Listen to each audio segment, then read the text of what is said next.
دنیا بھر کے سیاسی پنڈتوں کی جانب سے رواں سال نائجیریا، ترکی اور پاکستان میں ہونے والے انتخابات کو علاقائی اور عالمی سطح پر اہم قرار دیا گیا ہے۔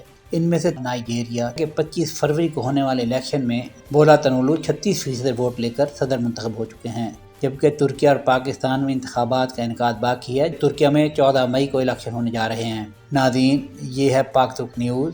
اس سے پہلے کہ ہم ترکیہ کے الیکشن پر آپ کو دلچسپ معلومات سے آگاہ کریں، اپنی سکرین پر موجود گھنٹی کے نشان کو دبا کر ہمارا چینل سبسکرائب کیجیے تاکہ ہم آپ کو ترکیہ اور پاکستان کے حوالے سے دلچسپ معلومات سے آگاہ کرتے رہیں۔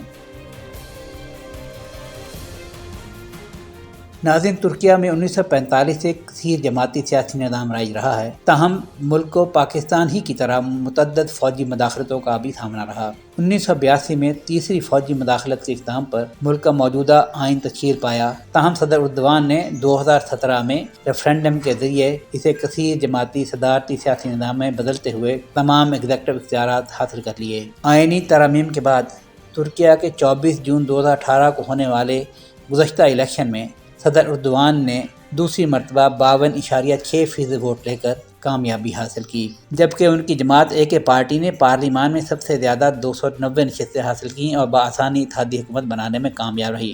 گزشتہ الیکشن میں ترکیہ کی تمام جماعتوں نے الگ الگ حیثیت سے حصہ لیا تھا، جبکہ اب کی بار AK پارٹی کے حکومتی اتحاد کو ریپبلکن پیپلز پارٹی کے 6 جماعتی اپوزیشن اتحاد کا سامنا ہے۔ صدر اردوان کے مقابلے میں اپوزیشن کے مشترکہ امیدوار کمال طلعتدار اولو میدان میں اتر چکے ہیں۔